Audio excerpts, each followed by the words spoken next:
the cruiser's engine hummed a low, monotonous lullaby as Detective Marcus Thorne navigated the silent, tree-lined streets of Blackwood Creek. Blackwood was the kind of town where the biggest crime was usually an overdue library book. It was upscale, picture-perfect, and utterly boring. Marcus preferred boring. He'd seen enough excitement in his previous posting in the city to last 3 lifetimes, and the quiet of the suburbs was exactly what he'd sought out to help him forget the tremor in his hands and the phantom smell of copper that sometimes still clung to the air. He was responding to a welfare check, a routine call that barely warranted a detective's time. Mrs. Eleanor Vance, 72, hadn't answered her thrice-weekly call from her daughter, who lived 2 states away.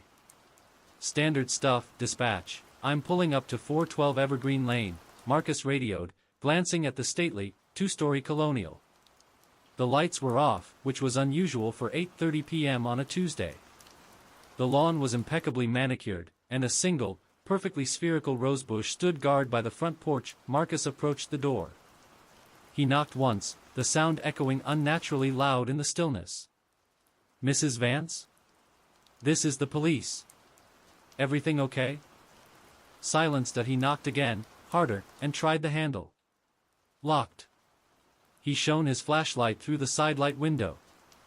The interior looked neat, a hallway table with a ceramic vase, a muted Persian rug. Nothing out of the ordinary. Yet, the air felt heavy. Not cold, but dense, like walking into a room full of forgotten dust. He circled the house to the back. The kitchen window was latched, but the small shed door near the garden was slightly ajar. He drew his service pistol, the familiar weight a cold comfort, and pushed the shed door open with his foot. It was empty save for some gardening tools and a scent that made the hairs on his arms prickle, a faint, clean smell, almost like ozone, or the metallic tang of fresh laundry mixed with something organic and deeply wrong. He returned to the back door, and this time, he noticed it, a small, almost invisible scratch on the polished brass of the deadbolt, too deliberate to be accidental. He pulled a lock-picking set from his gear bag. He hated forced entry. He hated even more the possibility of disturbing a crime scene. A few tense moments and a quiet click, and the door swung inward. The moment he stepped across the threshold, the silence intensified. It wasn't the silence of an empty house, it was the suffocating absence of all noise, as if the house itself were holding its breath. The air grew colder. He moved methodically, flashlight beam cutting through the gloom. The kitchen, immaculate. The dining room, undisturbed. Then, the living room. Mrs. Vance wasn't there. But someone, or something, had been. The room was organized with a precision that bordered on fanaticism. Every cushion on the sofa was perfectly plumped. Every magazine on the coffee table was aligned, spine to spine. But on the pristine white shag carpet, in the exact center of the room, was a circle of 8 small, smooth, river stones. They looked out of place, alien in the suburban setting. Marcus knelt down. The stones were warm to the touch. And underneath the faint ozone smell, he finally identified the underlying scent: salt. The strong, briny scent of the ocean, impossible in a landlocked town like Blackwood Creek. He stood up, his heart beginning to beat a heavy, slow rhythm against his ribs. He looked up at the wall above the fireplace, where a large, framed portrait of Mrs. Vance's late husband usually hung. The portrait was gone. In its place, scratched deep into the drywall, was a symbol. It wasn't a gang tag or random graffiti. It was complex, geometric, looking like 3 interlocking, distorted spirals that seemed to vibrate in the beam of his light, giving him a sudden, blinding headache. As he stared at the symbol, the silence was finally broken by a sound. It came from upstairs. Drip. Drip. Drip. It was slow, rhythmic, and wet. Marcus raised his pistol and ascended the staircase, the polished wood groaning under his weight, the rhythmic drip growing louder with every step. He didn't know what he was looking for, but the familiar terror of the unknown was a cold serpent coiling in his stomach. This wasn't a robbery gone wrong. This wasn't a simple disappearance. This was the beginning of something else. Something bad. Drip. Drip. Drip. The sound led him to the master bathroom. He kicked the door open. The room was pristine, the porcelain sparkling. But in the center of the white tile floor, directly under the cold, dripping water of a leaky faucet, was a single, silver locket. It was open. Inside, where two tiny pictures of loved ones should have been, there was only a small, perfectly pressed, dried white petal, and etched into the mirror, reflecting his own pale, strained face, was a message written in condensation. Not steam, but condensation, appearing in the cold room. The catcher finds what is lost. Then, the dripping stopped. The faucet had gone silent. And Marcus felt, distinctly, the slow closing of the front door downstairs. He spun around, the sound of the deadbolt sliding home echoing with a terrible, final clarity. He was trapped. A cold bead of sweat traced a line down Marcus Thorne's temple. The distinct clack of the front door deadbolt had sealed his fate within the silent house. He was alone, locked in, and the chilling realization hit him. Whoever was responsible for Mrs. Vance's disappearance was still here, or perhaps, they had just been waiting for him. He moved quickly but quietly, pistol raised, backtracking through the master bedroom, which was as meticulously kept as the rest of the house. He threw open the window, but the drop to the immaculate lawn was too far to risk a jump, especially not knowing what awaited him outside. The suburban tranquility felt like a carefully constructed cage. Police. Show yourself. Marcus commanded, his voice muffled by the thick walls. No response. Only the oppressive silence returned, now sharper, more menacing. He cautiously descended the stairs, pausing every few steps, straining to hear anything over the frantic thump of his own heart. He reached the bottom landing. The hallway was exactly as he'd left it, except for the air, which now felt intensely frigid, raising goosebumps beneath his uniform shirt. He checked the front door. Solidly locked. He rattled the knob, confirming the deadbolt was thrown. He reached for his radio to call for backup, but the screen remained dark. Dispatch, this is Thorne. Need immediate backup at 412 Evergreen Lane. Repeat, 412 Evergreen Lane. Officer down, no, officer locked in. Need entry team, fast. He pressed the transmit button. Nothing but static. He tried again, shouting into the mic, dispatch. Do you copy? Crackle. Sizzle. The radio was dead. Damn it, Marcus muttered, shoving the useless device back onto his belt. He returned to the living room, focusing on the bizarre elements he'd first encountered. The circle of 8 stones. He realized he had instinctively counted them. 8. He picked one up. It felt impossibly heavy for its size, and the faint salt smell was stronger now. Underneath where the stone had rested, the carpet was a shade darker, damp. He looked at the deeply scored symbol on the drywall again. The 3 interlocking spirals. As he stared, a subtle optical illusion occurred. The lines seemed to shift and breathe, and the edges of his vision blurred. He immediately looked away, rubbing his eyes. That symbol felt like it was designed not just to mark a spot, but to disturb the observer. He decided to check the basement. In his experience, if a house was keeping a secret, it was always in the basement or the attic. The basement door was tucked away in the laundry room off the kitchen. It was an old, heavy wooden door, and unlike everything else in the house, it was slightly warped, looking neglected. He gripped the cold porcelain knob and pulled. It opened easily, revealing a steep, dark wooden staircase. A rush of air immediately greeted him, air that was stale, damp, and overwhelmingly salty, far exceeding the mild scent in the living room. It smelled like the hull of an old ship, perpetually wet. Marcus hesitated. Going down those stairs meant turning his back on the only exit, but he knew Mrs. Vance wasn't on the main floor, and he had to find out what the drip was about. He aimed his flashlight down. The beam sliced through the oppressive blackness, illuminating rough concrete walls and the dirt floor typical of older homes in Blackwood. The basement seemed large, spanning the length of the house, and then he saw it in the center of the earthen floor, directly under a single, bare hanging light bulb that was mysteriously unlit, was a pool of water. It was a perfectly round, dark puddle, about 5 feet in diameter. It wasn't just dampness, it looked like a miniature pond. Marcus descended slowly, his boots crunching on the dusty stairs. As he reached the bottom step, he swept his flashlight beam across the pool. The water was still, reflecting the ceiling in a murky, black mirror. He stepped closer, careful not to disturb the edges. He knelt down, bringing the light closer. the water didn't look like tap water or sewage. It looked thick, viscous, and unnervingly dark, and floating in the exact center of the pool was another locket, identical to the one upstairs. But this one was closed. As Marcus reached for it, a sound erupted from the deepest corner of the basement, a sudden, wet slap, like something heavy and fleshy hitting a tile floor. He snapped his head up, flashlight beam fixed on the corner. There, half hidden behind a stack of moth-eaten cardboard boxes, he saw a fleeting movement.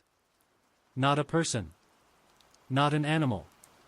But a ripple of movement, too fluid, too low to the ground. Halt. Police! Marcus yelled, his voice cracking from the tension. The ripple vanished. The basement was utterly silent again, save for the faint sound of the pool water lapping softly, though nothing had touched it. He quickly retrieved the locket from the water. It was cold and slick. He flipped it open. Inside, there was no petal, no photo. Instead, there was a small, tightly folded square of heavy, brown parchment. He unfolded it gingerly. It wasn't a message. It was a crude, childlike drawing. A stick figure, arms outstretched, standing on a small, round island. And above the figure, covering the entire sky, was the same symbol etched into the living room wall, the three interlocking, distorted spirals. Before Marcus could process the disturbing image, the single, bare light bulb above the pool of water flickered violently, then exploded in a shower of glass and sparks. The basement plunged into absolute, suffocating darkness. And from the darkness, right beside his ear, a voice whispered, wet and gravely, like sand scraping against bone, "You shouldn't have come down here, detective." The voice was a physical assault, cold, wet, and so close Marcus felt the phantom sensation of breath on his neck. He recoiled instantly, dropping the parchment and rolling away from the pool, his pistol sweeping wildly across the blackness. The sheer, sudden darkness, following the blinding flash of the exploding bulb, stole his bearings completely. He scrambled back against the cold concrete wall, his heart hammering against his ribs. He couldn't see anything. The flashlight had been knocked from his grasp during his defensive maneuver and was now clattering somewhere on the packed earth floor. "Who's there?" "Identify yourself," Marcus demanded, his training fighting the primal urge to panic. Silence. The thick, salty air of the basement seemed to absorb all sound. He could hear only the ragged sounds of his own breathing and the soft, almost rhythmic sloshing of the dark water he had just vacated. He reached out blindly, crawling forward a few inches at a time, searching for his dropped flashlight. His hand brushed against the damp, cold earth, then something slick and hard.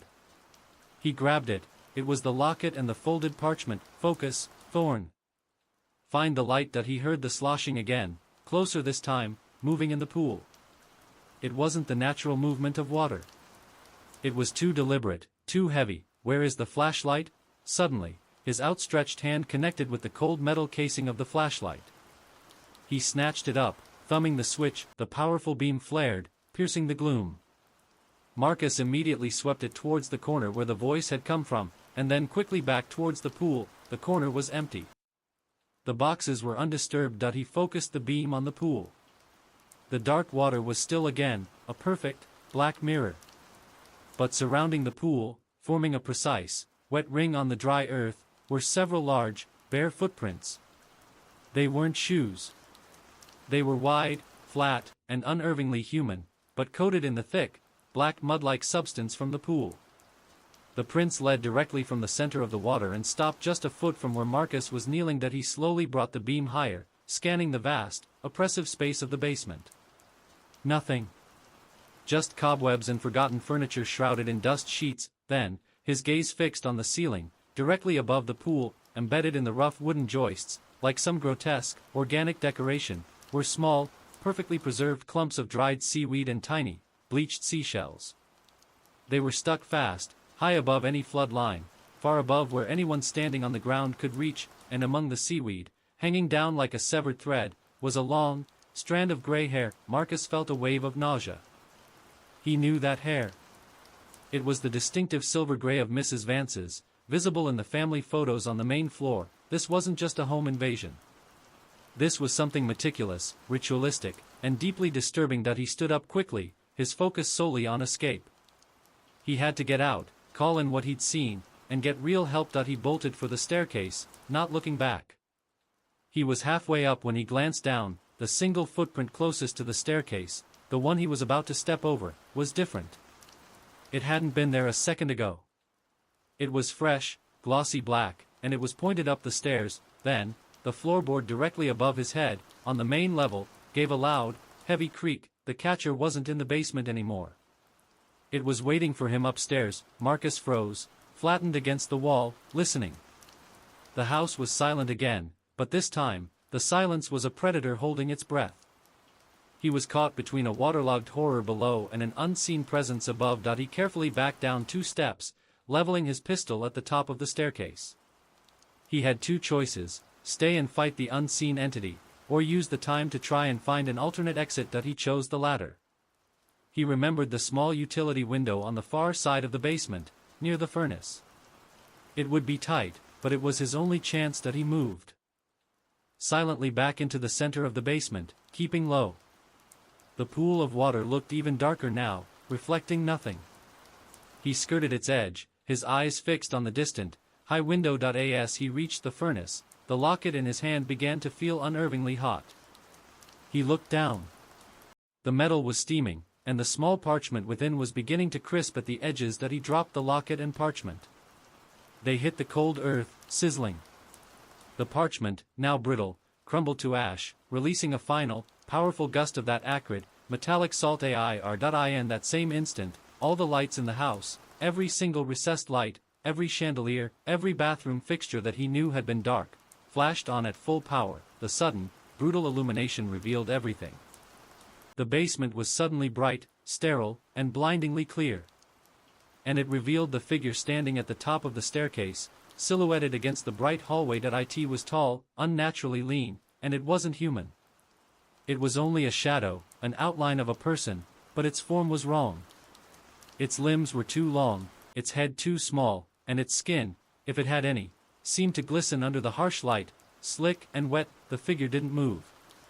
It simply stood there, blocking his exit, its form shimmering as if seen through rising heat. And then, Marcus noticed the detail that turned his fear to ice. The figure's arms were extended slightly, and from its fingertips, thin, dark rivulets of water were dripping onto the polished wood floor. Drip. Drip. Drip. It was the sound from the bathroom, returned. The figure tilted its head, a silent, impossible gesture. And then, from its distorted mouth, came the sound, not a whisper, not a voice, but a high, wet gurgle that sounded like someone drowning. It began to descend the stairs, slowly, deliberately, leaving wet, black prints on every clean step. The appearance of the figure, the catcher, was a complete rupture of reality. It was a silhouette carved from pure, dripping night, yet vividly present under the sudden, brutal fluorescence. Marcus raised his pistol, aiming for center mass, the metal cold and steady despite the adrenaline roaring in his ears. "Don't move. Police!" The gurgling sound intensified, a wet, choking laugh that scraped against his nerves. The catcher did not stop. It continued its slow, heavy descent, each step a sickening squelch of water on wood. Marcus felt the terrifying realization that this entity was not susceptible to pain, not bound by physics, and certainly not intimidated by a badge. It was an oceanic dread given form. He fired. The single shot echoed deafeningly in the confined space. The muzzle flash briefly illuminated the entity in a blinding white strobe. The bullet struck the center of the silhouette's chest. There was no blood, no shockwave, no impact. The catcher merely absorbed the round. A small, circular ripple of dark water briefly appeared on its surface where the bullet had hit, then vanished, leaving the figure completely unharmed. It didn't even flinch. It took the 9th step. Marcus knew he couldn't waste precious ammunition on an entity that didn't bleed. He needed to escape, analyze, and call in people who dealt with this. He spun around, sprinting towards the utility window near the furnace. The catcher was still moving down the steps, slow but inevitable. He reached the window, a small, grimy pane of glass set high in the wall. He smashed the glass with the butt of his pistol, sending jagged shards tinkling onto the earth floor. He gripped the sill, pulling himself up. It was a tight squeeze. He managed to get his torso through the opening, scraping his vest on the concrete frame that he glanced back over his shoulder. The catcher had reached the 13th step, the bottom one. It stood motionless for a moment, its dripping form now fully planted on the basement floor, a fresh pool of black water instantly forming around its slick, bare feet. It slowly raised a hand. The fingers were long, almost tendrils, shimmering with moisture. The hand pointed directly at the high-power fuse box, located above the furnace. Marcus scrambled faster, adrenaline surging. He was almost free, just his legs left. Before he could clear his boots, the catcher moved. Not with a run, but with an impossible, sudden fluidity.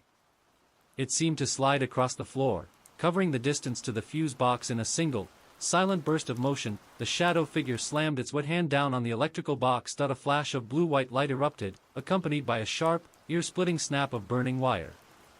The basement lights, which had been so blindingly bright, instantly cut out, plunging the world back into a deeper, absolute blackness than before. Marcus fell out of the window and onto the damp lawn outside, landing hard on his shoulder.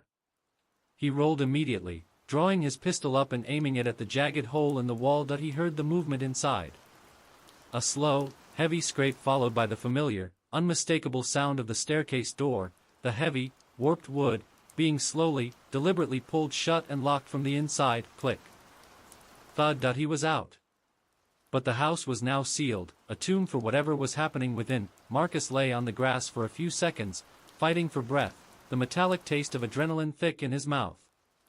He looked back at the house, 412 Evergreen Lane, now dark, silent, and entirely ordinary looking against the suburban night. It was an optical illusion of peace. He finally stood, favoring his shoulder. He checked his sidearm, 5 rounds left. Then, he checked his radio again. Still dead. Whatever was interfering with the signal was too close, or too powerful. He had to get away from the house to call for help. He started running down the street, keeping his silhouette low against the hedges. He ran for 3 blocks until the air no longer carried the heavy salt and ozone smell. He finally reached a corner streetlight and pulled his cell phone from his pocket. He stared at the screen. No service. He swore under his breath, shaking the phone. This was Blackwood Creek, a high-service area. He should have full bars. It was as if a bubble of interference, a localized pocket of static, was centered on the Vance residence. Just as he was about to give up on the cell, a single text message appeared on the screen. It wasn't from a contact. It wasn't recent. It was dated last night, 11:59 p.m. The sender was listed only as the catcher. The message contained only one word, chilling in its stark simplicity: 8. Marcus looked back down the dark, tree-lined street towards 412 Evergreen Lane. He thought of the 8 warm, river stones arranged on the living room rug. He thought of the 3 interlocking spirals, the dried seaweed, the locket, and the cold, wet figure that had absorbed his bullet. He knew then that this was not the end of the night. It was only the beginning of a hunt. He was now the target of whatever dark ritual had taken Mrs. Vance. He had to find a working phone, and he had to figure out what the number 8 meant. But as he turned to look for a neighbor's house, he noticed a faint, dark smudge on the clean pavement under the streetlight. He knelt down, shining his pistol light. It was a single, wet, black footprint. The catcher was already out. Marcus Thorne stared at the slick, dark footprint on the pavement, his breath misting in the cool suburban air. The catcher was hunting, and he was exposed. He jammed his useless cell phone back into his pocket and abandoned the idea of a neighbor's house. He couldn't risk leading the entity to an innocent person. He ran towards the main road, adrenaline giving way to a grim, focused determination. He needed distance and a secure line. He finally reached the brightly lit main thoroughfare and spotted the familiar neon sign of an all-night gas station, Blackwood Pit Stop, 2 blocks away. He sprinted toward it. He burst through the sliding glass doors. The station was deserted save for the bored-looking clerk behind the counter, scrolling on his phone. Police. I need to use your landline. Now. Marcus barked, flashing his badge and trying to keep the wildness out of his voice. The clerk, a young man named Kevin, according to his name tag, looked up, startled. Yeah, detective. Back wall. Marcus rushed to the payphone mounted near the restrooms.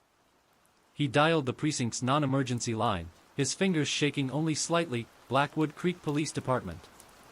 Officer Reyes speaking. Reyes, this is Detective Thorne. I'm at the pit stop on Route 12. I need you to send a patrol car and a full SWAT team to 412 Evergreen Lane. Code Red. And notify Captain Miller to meet me here immediately. Detective, slow down. You sound, Reyes paused, clearly confused. SWAT? For a welfare check, sir? I show no units dispatched to Evergreen Lane. The welfare check is a full-blown crime scene, Reyes. There's a subject inside, non-human, heavily armed, no, not armed, but dangerous. The radios are down in that block. Just do it. Evergreen Lane. I'll explain to Miller. He slammed the receiver down, running a hand through his damp hair. The urgency in his voice was enough. He knew Reyes would follow the order, even if he thought Marcus had lost his mind. Marcus grabbed a bottle of water, paid Kevin with a 10, and leaned against the counter. Kevin, did you see anything unusual tonight? Anyone out of place near Route 12 or Evergreen Lane in the last hour? Kevin shrugged, his eyes wide with worry. It's been dead, Detective. Wait, maybe, about an hour ago, I saw a white van, old, no markings. Drove slow down the street toward the highway, then turned around and came back. Driver looked weird, kinda, wet. Wet. The word hit Marcus like a physical blow. The catcher had transportation, or at least, access to it. Just then, his cell phone, still showing no service, buzzed violently in his pocket. He pulled it out. A new text message, again from the catcher. This time, it was a blurred photo. It was a picture taken from inside the gas station, showing the back of Marcus's head, standing at the payphone. The time stamp was only 3 minutes ago. The catcher was here. Marcus didn't hesitate. He grabbed Kevin's shirt and pulled him hard over the counter, forcing them both to the floor. Get down. Now. He's here. Marcus peered over the counter, pistol drawn. The sliding glass doors were still closed.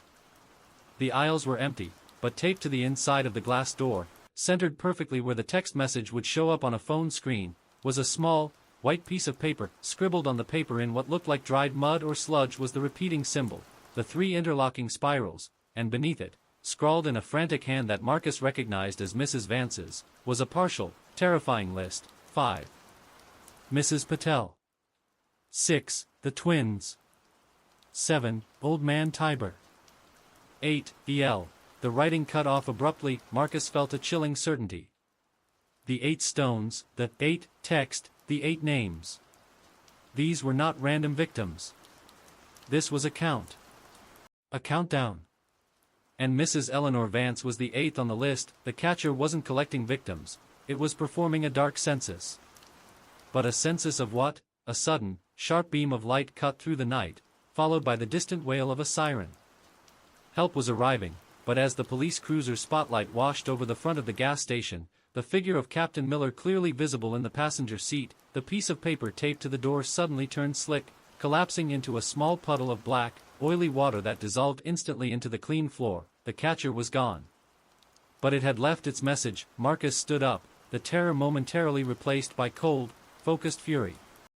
He had a list, a terrifying pattern, and a name for the last victim, Eleanor Vance. Captain Miller and Officer Reyes burst through the doors. Thorne. What the hell happened? SWAT? Where is the suspect? Miller demanded, his face tight with skepticism. Marcus looked at the clean floor where the list had been, then at the 2 men waiting for an explanation. He knew what he was about to say would sound insane. Captain, the suspect is a ritualistic killer. The victim is Mrs. Vance. But this isn't his first. He's taking them in sequence. I found a partial list. We need to run a search right now on every missing person case in Blackwood Creek and surrounding counties over the last 3 years. Cross-reference them with this list of names. He paused, his voice low and intense. We're not looking for 1 victim, Captain. We're looking for 7 more. And I think I know what the catcher is doing with them. Captain Miller's office at the Blackwood Creek precinct was sterile and brightly lit, a stark contrast to the oppressive gloom of the Vance house. Marcus had delivered his terrifying account: the bulletproof shadow, the pool of salty water, the radio failure, the telepathic text messages. Miller, a veteran who ran on skepticism and coffee, listened with a face that shifted from disbelief to genuine, though reluctant, concern. "So let me get this straight, Thorne," Miller said, leaning back, rubbing the bridge of his nose. "You were locked in by a water entity, who then sent you a text message telling you the number 8, before disappearing into thin air, only to reappear at the gas station to tape a partial list written by the victim onto the door." "Yes, Captain," Marcus replied simply, holding Miller's gaze. "And he did it to show me the list, because he wants this to be found. It's part of his ritual." Miller sighed, running a hand through his graying hair. "All right. The symbol, the 3 interlocking spirals. Can you sketch it?" Marcus quickly drew the symbol on a notepad.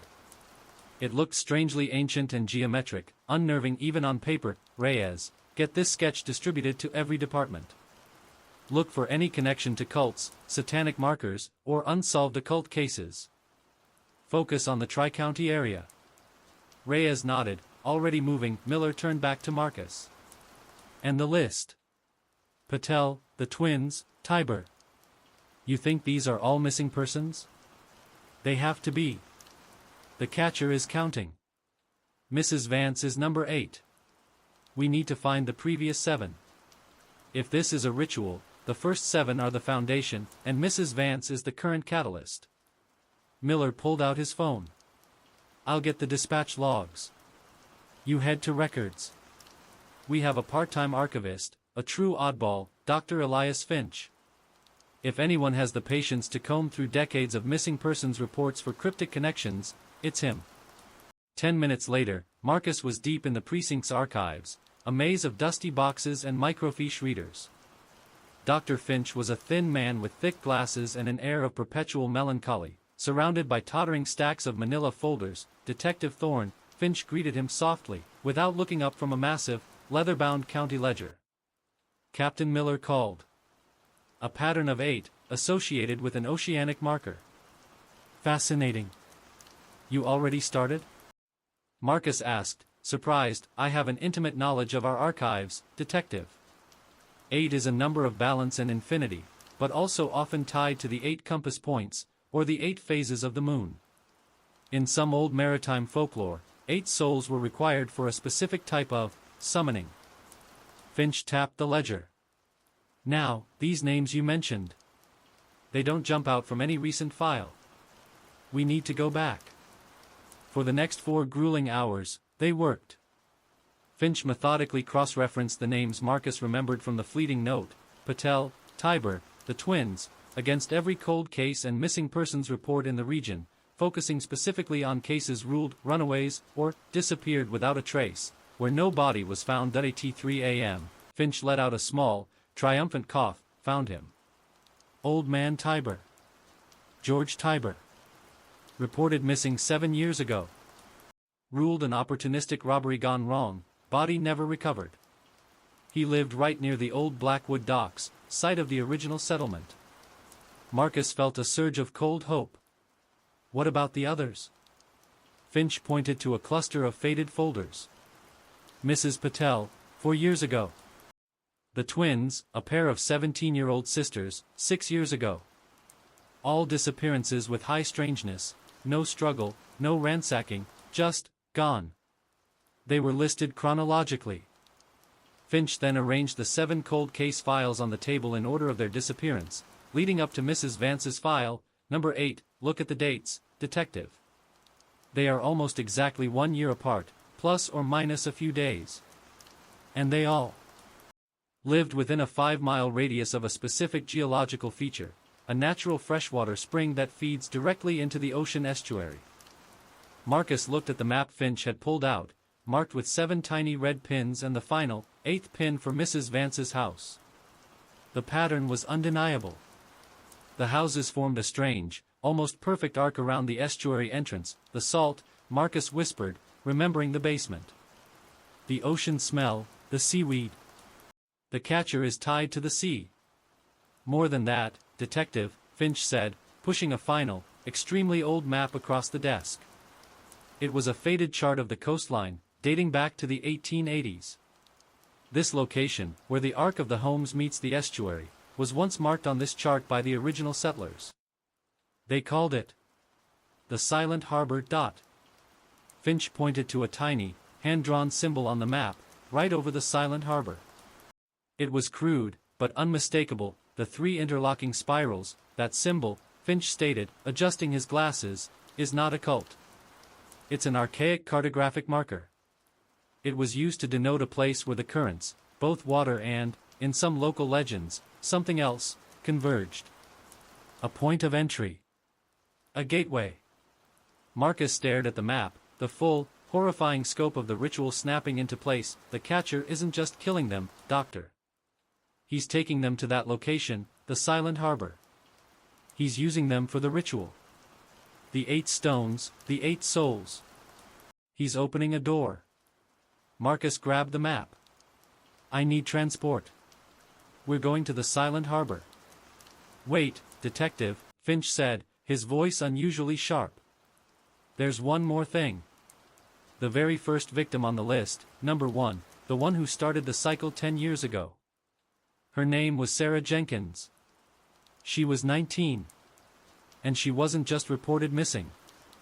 Finch opened Sarah Jenkins' file. Inside, clipped to the original report, was a photograph of a police officer from 10 years ago, leaning over an empty shoreline. The officer was Detective Marcus Thorne, much younger, his face grim. He had been the lead investigator on the very first disappearance, the one that had broken him and sent him spiraling out of the city and into the suburban quiet. Finch tapped the photo. The catcher didn't just pick 8 random victims, Detective. He picked 8 disappearances that you were personally involved in. You aren't just the detective on the case, Marcus. You're part of the ritual. Marcus looked down at the photograph, the tremor finally returning to his hand. He hadn't run away from the horror, he had led it right to Blackwood Creek. The revelation, that he, Marcus Thorne, was the linchpin in the catcher's decade-long ritual, hit him with the force of a tidal wave. He wasn't chasing a ghost, he was being lured. The creature had sought him out, drawn him to the site of the 8th sacrifice, using his own failed investigation from years ago as the starting point for its twisted clock. Marcus snatched the map from Dr. Finch's desk. Captain, I don't need the SWAT team at Vance's house. I need them at the Silent Harbor, on the double. And tell them to bring cutting gear and underwater recovery equipment. We're dealing with a submerged structure. Thorne, wait. Miller objected, grabbing his arm. You're emotionally compromised.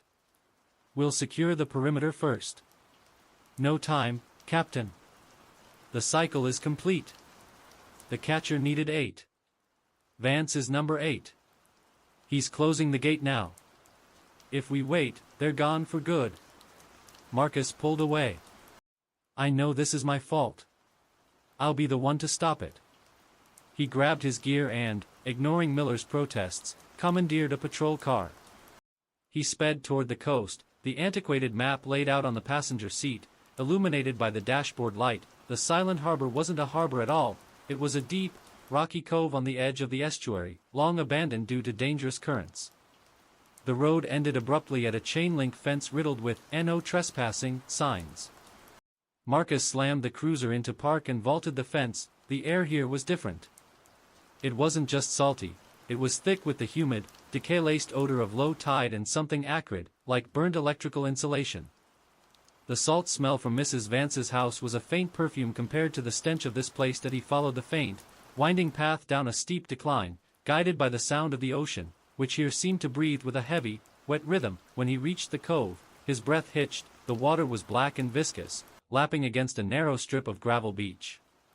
But what truly horrified him was the structure jutting out of the cove, right where Finch's map had placed the Silent Harbor marker. It was an old, collapsed wooden pier, but it had been recently and meticulously reinforced with rough-cut stone, forming a wide, circular platform barely above the waterline. In the center of the platform, the 3 interlocking spirals had been carved deep into the stone, and on the platform, surrounding the symbol, were 7 identical figures. They were motionless, clad in identical white garments, their backs to Marcus. They were the 7 missing souls, Mrs. Patel, Old Man Tiber, the twins, and the others. They stood in a perfect circle, their heads bowed, looking like stone statues left to weather the sea spray. The circle was incomplete. There was an empty space. The space for number 8. Marcus drew his pistol, adrenaline erasing the pain in his shoulder. Police! Get down! Everyone, get down now! His voice cracked across the water, but the 7 figures didn't react. They were in a deep, hypnotic trance. Then, from the water just beyond the platform, the final figure began to rise. It was the catcher. Taller now, and far more substantial. It ascended slowly from the black water, its skin glistening and reflecting the moonlight, revealing it to be not just a shadow, but a humanoid form composed entirely of dark, swirling seawater, held together by some horrifying internal pressure. Its face was a vague, featureless oval, its mouth an indistinct rupture from which the familiar, choking gurgle emerged, and clutched loosely in its long, dripping arms was a woman, unconscious but alive, Mrs. Eleanor Vance. The 8th sacrifice, the catcher brought Mrs. Vance to the platform and gently placed her in the empty space, completing the circle of 8. It turned its fluid head, its terrible, non-existent eyes locking onto Marcus. It didn't need to speak. The understanding was telepathic, a cold thought piercing his mind. You came. Now the exchange can begin. Marcus raised his weapon. Let them go. It ends. Here. The catcher raised its wet hand. Not at Marcus, but towards the tide line. Then, the ocean began to pull back. Not the natural tide, but a sudden, rapid draining of the cove. The black water retreated violently, exposing the slick rocks and the muddy seabed around the platform. The catcher stood at the center of the ritual, its dark form shimmering. It began to chant, but the sound was not a human language. It was a cacophony of wet clicks, heavy sighs, and the sound of crushing gravel, the language of the deep. As the creature chanted, the 7 figures in white slowly raised their hands, their eyes still closed. And from their mouths, thin, silver threads began to stretch toward Mrs. Vance. They were transferring their life force. The catcher was not taking life, it was collecting energy to fuel the opening of the gateway. Marcus knew the police sirens were still minutes away. He had to break the circle. He sprinted forward, scrambling over the slick, exposed rocks towards the platform, ignoring the sudden, powerful gusts of wind that swept off the cove. He was 100 feet away when the catcher finished its verse. The carved spiral symbol on the platform began to glow with a faint, unearthly blue light. The light intensified, reflecting off the black water that now swirled in a vortex beneath the platform. A powerful, gravitational pull erupted from the center of the spirals. The catcher turned its head fully toward Marcus, and a single, wet, thought screamed into his mind. The last one is always the key. You are the 9. You are the 9. The thought was deafening, a cold, crushing force that momentarily paralyzed Marcus Thorne. The catcher wasn't simply a collector, it was a conductor. The 8 victims formed the ritual circuit, but Marcus, the obsessed investigator who tied them all together, was the required 9th point, the catalyst to truly open the gateway. He wasn't just tracking the ritual, he was completing it. The circular platform of stone was now pulsing with the eerie blue light of the growing vortex beneath it. The air roared around the cove, though no trees moved, suggesting the wind was localized and unnatural. Sucked into the epicenter of the ritual, Marcus had to break the circle. He sprinted the remaining distance, leaping onto the slick, seaweed-covered rocks exposed by the unnaturally low tide. He fired 2 rounds at the catcher. Again, the bullet simply created ripples on its watery surface before being swallowed without effect. The catcher remained motionless, focused on the swirling vortex below. It was maintaining the structure of the gateway, its attention diverted only by the slightest ripple of its fluid form. Marcus ignored the creature and lunged for the nearest figure, Old Man Tiber. He grabbed the man's white garment and yanked with all his strength. Tiber was unervingly light, like a hollow shell. Marcus pulled him out of the circle. The moment Tiber's foot left the stone, the silver thread stretching from him to Mrs. Vance snapped with a sharp, brittle sound, like breaking glass. The consequences were immediate and catastrophic. The blue light of the spiral symbol flickered violently, and the vortex beneath the platform shuddered. The catcher reacted, its form spasming with rage. It let out a piercing, non-vocal shriek, a pure sound of tearing water that made Marcus clutch his ears. The catcher didn't attack Marcus directly. Instead, the seawater forming its body erupted outward in a sudden, powerful jet of pressurized brine directed at the figure of Tiber. The stream hit the elderly man, and Tiber instantly disintegrated. Not into blood or flesh, but into a cloud of white, dry salt crystals that scattered on the wind and vanished. The garment fell, empty, onto the stone platform. Marcus stumbled back, horrified.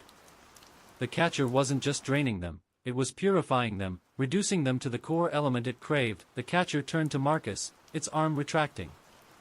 The silent thought invaded his mind, dripping with icy malice. You break the catch, detective. You pay the price. Before Marcus could react, the ground beneath his feet began to shake violently. The powerful, localized winds intensified, tearing at his clothes. He looked up just as a colossal wave, a rogue wave, impossibly large for the calm night, formed rapidly out in the estuary, defying physics and the current weather. The wave towered 40 feet high, illuminated by the distant city lights. It was not white-capped, it was black, solid, and filled with dark shapes churning within its crest. It was the catcher's final weapon. He had seconds.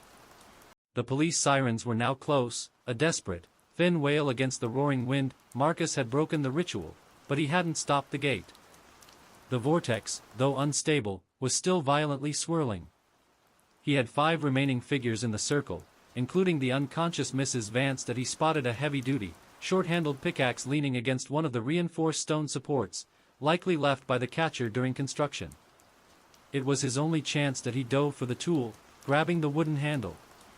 He looked at the spiral symbol carved into the stone, the gateway's anchor. If he couldn't stop the catcher, he would destroy the gate itself. He raised the pickaxe, aiming for the pulsing blue center of the spiral. Just as he swung, the catcher moved, throwing itself between Marcus and the symbol.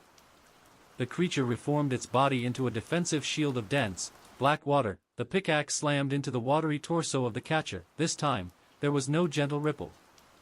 The concentrated force of the impact, combined with the instability of the ritual, caused a catastrophic breach. The catcher didn't just absorb the blow, it shattered.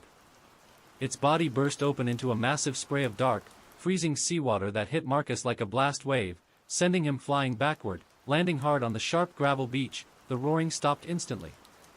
The black wave froze, suspended for a terrifying moment, before collapsing with a thunderous crash into the cove, sending a massive geyser of spray over the entire platform. The 3 remaining figures, the twins and Mrs. Patel, were knocked over by the wave, their white garments immediately soaked and clinging to the stone. The blue light on the platform died.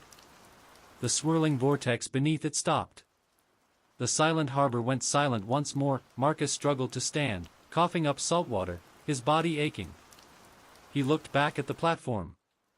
The catcher was gone, dissolved back into the massive swell of the ocean. He reached the platform. Mrs. Vance, though soaked and shivering, was breathing. The twins and Mrs. Patel were slowly stirring, their eyes blinking open, confused and dazed. The ritual was broken. The gate was closed. Suddenly, the cove was flooded with brilliant white light. The sirens screamed to a halt as multiple Blackwood Creek cruisers pulled up to the fence. Captain Miller and a dozen uniformed officers stormed down the hill. "Thorne! What the hell happened here?" Miller yelled, wading into the shallows. Marcus pointed at the platform, at the dazed victims, the shattered stone, and the massive pool of black, unnatural water. He pointed at the 2 empty piles of salt and clothing where Old Man Tiber and the first 2 victims had stood. "It's over, Captain. We found them. But we lost 3. He paused, looking down at his trembling, waterlogged hand. "And the thing that took them, it's still out there. In the ocean." As Miller rushed to secure the victims, Marcus picked up the single, remaining locket that had fallen from Mrs. Vance's neck. He flipped it open. Inside, where the pressed white petal had been, there was now a tiny, perfectly formed pearl. And etched on its surface, so small he almost missed it, was the faint, perfect symbol of the 3 interlocking spirals. The sun was rising by the time the Blackwood Creek precinct became operational again. The recovery of the 5 surviving victims was the lead story on every major news channel, a miraculous end to a decade of cold cases. They were alive but in shock, dehydrated, and unable to provide anything coherent about their ordeal, only whispering about the cold and the deep. Marcus Thorne, however, was not treated as a hero. After a cursory medical check, he was immediately escorted to a windowless interrogation room. Across the table sat Captain Miller and a severe woman in a sharp suit, Agent Dana Reyes from Internal Affairs, flown in from the city specifically to handle the highly irregular use of force and destruction of evidence. Detective Thorne, Agent Reyes began, her voice low and devoid of emotion. The report states you engaged an aquatic, non-human subject at an unauthorized crime scene, resulting in the vaporization of 3 missing persons and the destruction of private property. We need a detailed account, without metaphor, of what occurred. Marcus, exhausted and running on pure adrenaline, rubbed his temples. He was soaked, bruised, and carrying the cold weight of the night in his bones, I told the captain. The subject, which I've tentatively called the Catcher, was conducting a ritual using the 8 victims to open a dimensional gateway at the Silent Harbor. It was composed of seawater and was immune to gunfire. I was forced to use a pickaxe to destroy the anchor point of the gateway to stop the ritual. Reyes leaned forward, placing a set of high-resolution photos on the table.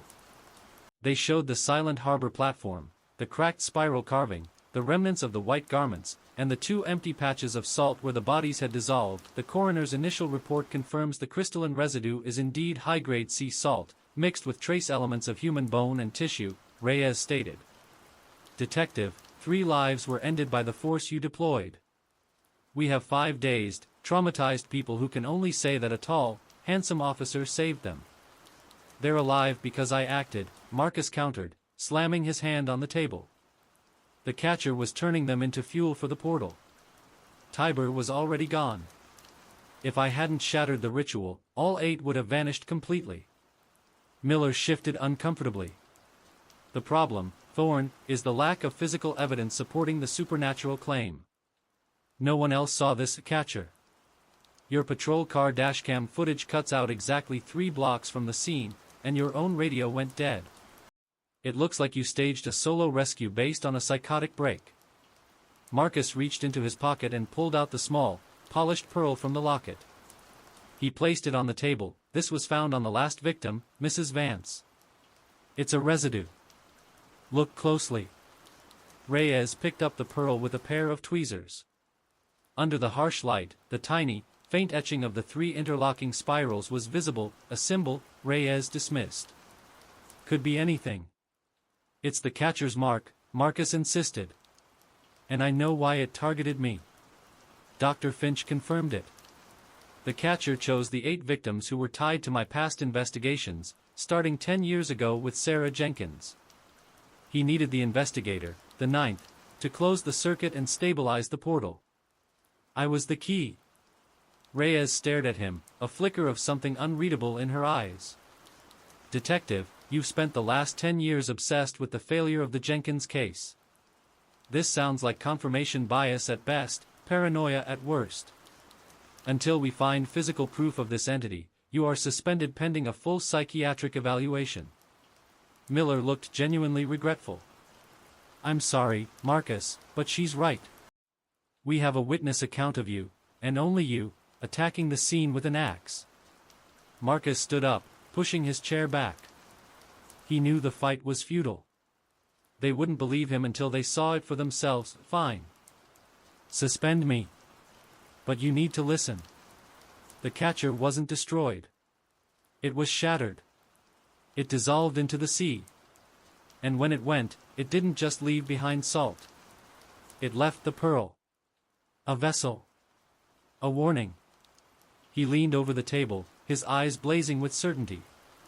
You've closed the case, Captain. The Catcher wanted you to. It wanted the attention to go away, so it could rebuild. It's a creature of the deep, and the ocean is vast.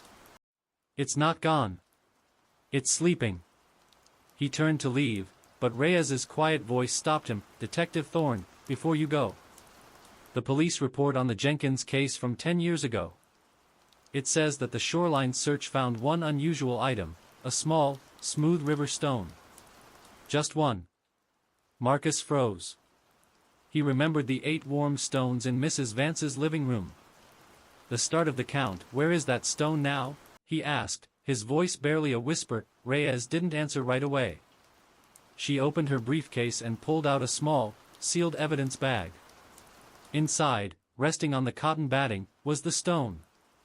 It looked ordinary, but Marcus remembered the warmth and the salt. "It's been in evidence storage, detective. But about an hour ago, while you were on the way here, the lock on the evidence locker broke. And when the technician opened the bag to check the stone, he noted something unusual." Reyes tapped the bag with a manicured nail. "He said the stone wasn't just warm. He said it was wet." Suspended, stripped of his badge, Marcus Thorne was now alone with the truth and the crushing weight of his decade-old failure. Captain Miller and Internal Affairs were satisfied that the case was closed, 5 victims rescued, 3 tragic, irreversible losses, and a rogue detective needing psychiatric care, but Marcus knew the creature wasn't gone. It had simply retreated. The wet stone in evidence was a calling card, the pearl was a promise. The catcher was rebuilding that he rented a cheap, isolated cabin near the estuary, away from the watchful eyes of the precinct.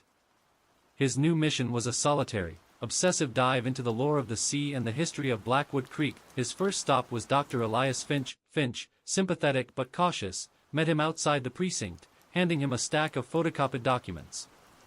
"I managed to pull these before Reyes locked down the case files, Marcus. These are the original settlement journals from the 1850s, talking about the Silent Harbor." Marcus eagerly scanned the brittle pages. The settlers frequently mentioned the cove, calling it the Deep Breach. They recorded strange disappearances, usually sailors or fishermen. The most chilling part was a reference to a local indigenous legend. They speak of a creature that dwells in the liminal spaces where salt and fresh water meet. A creature that is not fish, nor man, but an archivist of tides, tasked with collecting the souls of those who stray from the shore. They say it only comes when the stars align, and when it collects 8 souls, it can open a path to its domain. The archivist of tides. The catcher. It wasn't just a killer, it was performing an ancient, defined task. Marcus laid out the county map again. He needed to understand the connection between the victims and the creature's domain. He circled the location of the 9 victims, marking the 3 who had turned to salt. Sarah Jenkins, number 1, the girl he couldn't save 10 years ago. George Tiber, number 4, one of the 3 dissolved into salt. Mrs. Vance, number 8, the last successful rescue. He realized the pattern wasn't just geographical, it was hydrological. He spent days driving the coastline, carrying only a camera and a hidden service pistol. He found that all 8 victims' homes were connected by the same underground network of ancient, natural freshwater springs.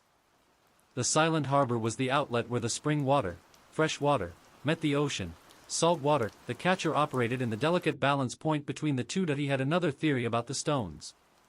He went back to the gas station where he'd seen the list and found Kevin, the clerk. The 8 stones, Kevin.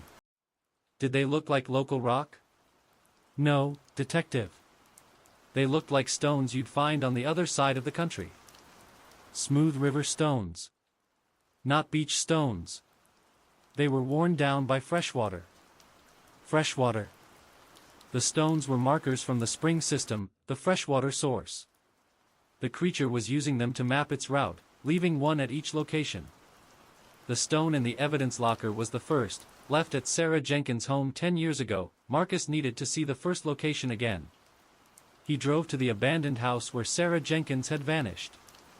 It was derelict, but the sense of cold dread was still palpable. He found the old well in the backyard, now sealed, the source of the freshwater spring that ran right under her house, and, eventually, to the Silent Harbor. He realized his initial investigation had been focused on the wrong thing. He should have been focused on the water, not the land. As he stood by the well, his phone, which still mostly showed NO service, buzzed. It was an unsolicited satellite image, sent from an anonymous number. It was a high-resolution, deep-sea sonar scan of the estuary floor, right at the mouth of the Silent Harbor. The image was unmistakable, submerged 500 feet below the surface, directly beneath where the vortex had swirled, was a massive, architectural anomaly. It wasn't natural rock.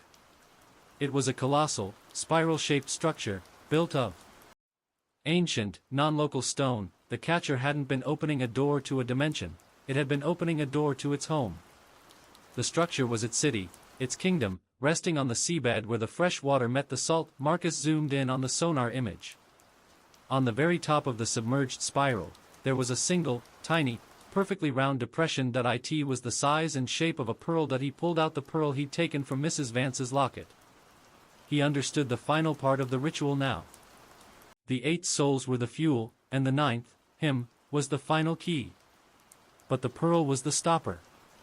The catcher had taken the pearl, the vessel containing the essence of the 8 souls and his own presence, and placed it on the spiral to seal the door from the outside, making the closure permanent. But now, the pearl was out. The door was unsealed. He looked at the date stamp on the sonar image, 4 a.m. Today. The catcher was not sleeping. It was already on the move, and it had just revealed its home to him. The question was why.as he stood at the abandoned Jenkins well, he felt the damp, acrid cold settle around him. He heard the faint, distant sound of running water, coming from deep beneath the ground, and then, a new message flashed on his phone, sent minutes ago from the same anonymous sender as the sonar image. He is coming for the last piece. And from the well, the sound of running water gave way to a wet, heavy squelch. The sound from the sealed well at the old Jenkins house was unmistakable, a wet, heavy squelch followed by the sound of something large dragging itself through mud and stone. The catcher wasn't in the ocean, it was traversing the freshwater arteries beneath the land, using the victim's abandoned well as its entry point. Marcus backed away quickly, pulling his unholstered service pistol from his waistband. He couldn't call the police. They would send a patrol car to find a suspended detective with an illegal firearm standing over a well, and the catcher would be gone before backup arrived. He knew what the creature was here for. The pearl, the vessel containing the essence of the 9, the key that unsealed its submerged city. He glanced at his phone, still clutched in his hand, displaying the sonar image. The anonymous message, he is coming for the last piece. That piece was the locket, which he had left in the cabin. He had to draw the creature away from his evidence and lead it back to the only place he knew he could fight it. He bolted, sprinting toward his rented pickup truck parked a quarter-mile down the dirt road. As he reached the truck, he heard a sound behind him, a loud crack as the sealed concrete cap of the well burst upward.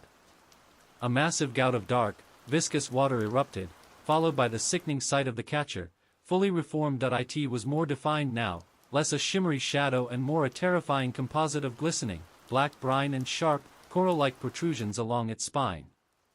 Its head was still featureless, but the void where its face should be was now a swirling miniature vortex. The catcher let out a deafening, gurgling roar. It didn't run, it flowed, gliding across the ground toward Marcus, leaving a glistening trail of fetid water. Marcus jumped into the truck, slamming the door and fumbling the key into the ignition. The engine roared to life. He threw the truck into reverse, spinning gravel, and sped toward the main highway, adrenaline lending him tunnel vision. He checked his rearview mirror. The catcher was keeping pace, moving with an impossible, liquid speed across the flat terrain. He aimed the truck toward the coast, toward the silent harbor. It was the only place where the natural laws were already broken, the only location where he might have an advantage. Come on, you wet bastard, Marcus muttered, flooring the gas pedal. I'll give you a little salt water. He drove recklessly, ignoring stop signs, the creature a perpetual, black, shimmering reflection in his side mirror. After a harrowing 10 minutes, he reached the chain-link fence at the harbor and slammed on the brakes. He didn't hesitate. He grabbed his pistol, yanked the pearl out of his pocket, and scrambled back over the fence. The catcher flowed over the fence after him, tearing the wire mesh with its liquid form. Marcus sprinted down the winding, rocky path towards the cove. When he reached the bottom, he saw the cleanup crew had left. The cove was empty, save for the scarred, wet stone platform, the center spiral now just a broken carving. The water in the cove was dark and still, having returned to its natural level. Marcus ran onto the platform, stopping directly over the shattered spiral. The catcher emerged from the darkness of the trees and slid onto the platform, stopping 20 feet from Marcus. It was massive, filling the space with its oppressive, salty presence. The creature's mouth void opened, and the gurgling sound was replaced by a telepathic, resonating command, "Give it back." The seal. Marcus held up the pearl. It looked minuscule against the vast darkness of the creature. "You don't get it," Marcus yelled over the growing, localized wind. "You needed me to open your door. And now I'm going to seal it shut, forever." The catcher roared, and this time, the surrounding seawater in the cove reacted. The water level began to rise violently, sloshing over the platform, attempting to envelop Marcus. Marcus backed up to the very edge of the platform. He aimed his pistol at the creature's core. "You wanted the ninth soul. You've got him." He fired 3 quick rounds, targeting the center of the creature. Again, they were useless. Absorbed, the creature lunged, its massive, watery form surging forward to claim the pearl. Marcus didn't shoot again. Instead, with a final, desperate act, he did the unthinkable. He didn't throw the pearl at the catcher. He threw the pearl straight into his own mouth, swallowing the small, slick orb whole. The catcher froze. Its entire form shuddered, a ripple of shock passing through its body. The creature let out a high-pitched, soundless scream of pure agony and confusion. The pearl was the key. Now, the key was inside the final sacrifice, Marcus Thorne. The creature's focus shifted from attack to collection. It didn't want the pearl outside, it wanted the entire vessel. It lunged again, but this time with the clear intent to capture Marcus whole, to drag him into the deep. Marcus had bought himself a few crucial seconds that he jumped off the platform and dove headfirst into the black, freezing water of the cove, pistol still in hand, swimming as deep and as fast as he could toward the deepest point, directly over the submerged city. That he felt the catcher follow him, a massive, cold presence enveloping the water around him, moving with the speed and precision of a predator in its native element. The creature didn't need to see him, it could sense the pearl glowing within him. Marcus kept diving, his lungs burning, the crushing pressure of the depth tightening around his chest. He was swimming into the abyss, aiming for the deep breach. The black water of the cove was colder than anything Marcus had ever felt. It was a dense, crushing cold that promised death within minutes. He kicked hard, descending rapidly, his lungs burning. The pearl, lodged somewhere in his esophagus, was a cold, alien presence that he could feel. The catcher closing in, the surrounding water thickening, turning into a massive, suffocating liquid hand reaching for him. The creature was frantic, its focus absolute. It needed the pearl and the ninth vessel. That he reached the crushing depth where the light was just a distant, pale memory. He couldn't go any further without losing consciousness. Just as his vision began to tunnel, he saw it, directly beneath him, revealed by the powerful, localized bioluminescence of the surrounding deep-sea flora, was the structure from the sonar image. The Archivist City.it was colossal, a non-Euclidean marvel of architecture made of black stone that looked slick and wet even underwater. The entire submerged city was shaped like a gigantic, inverted spiral staircase, descending into an impossible, fathomless chasm. At the very top of the structure, where the spirals converged, was a single, perfectly smooth, circular depression, the slot for the pearl. Marcus had an immediate, terrible realization. The catcher wasn't trying to open a door to its city. It was trying to open a door from its city, a massive portal to the ocean's infinite domain. And by swallowing the pearl, Marcus had become the living key, the ultimate sacrifice, guaranteeing the gate would open inside him. The catcher's form erupted around him, an immense, aqueous maw, attempting to swallow him whole. Marcus fought back. He had no air, but he had one final weapon. He raised his pistol, ignoring the tremendous water pressure that threatened to tear the weapon from his grip. He wasn't aiming at the catcher. He was aiming at the structure. He squeezed the trigger. The gunshot was a sharp, dull thud in the water. The bullet, slowed by the density, struck the edge of the circular slot, carving a small, shallow chip from the ancient stone. The impact was minimal, but the effect was immediate. The entire submerged spiral structure began to hum, emitting a low-frequency, deep-sea resonance that vibrated through Marcus's bones and deafened the creature. The structure was fragile, powered by the ritual. Marcus pulled the trigger again, firing the last 2 rounds he had, hitting the structure in the same spot, fracturing the stone. The catcher shrieked, a soundless, pressurized wave of agony that physically buffeted Marcus. It abandoned its attack and surged toward the damaged structure, trying to shield the broken slot with its liquid body. Marcus used the momentum of the creature's surge to escape, pushing away from the spire. His last conscious thought was the cold certainty of failure. He was out of air, and the creature would simply fix the damage and then collect him. Just as the darkness enveloped him, a blinding, green-white light erupted from the fractured slot. The immense pressure of the abyss was violently reversed. Instead of water rushing in, everything began to rush out of the structure with impossible force. The colossal gate was not opening inward, it was imploding. The catcher, still covering the spiral, was caught in the impossible, centrifugal force of the implosion. It was stretched, distorted, and finally shredded into millions of tiny, insignificant droplets of salt water, sucked inward toward the fractured heart of its own city. The enormous spiral structure gave a final, agonizing groan, and then the dark stone groaned, fracturing and collapsing in on itself, sealing the deep breach forever. The green-white light winked out. Epilogue. The Sh. Marcus woke up on the gravel beach of the silent harbor. He was choking, coughing up salt water and black silt.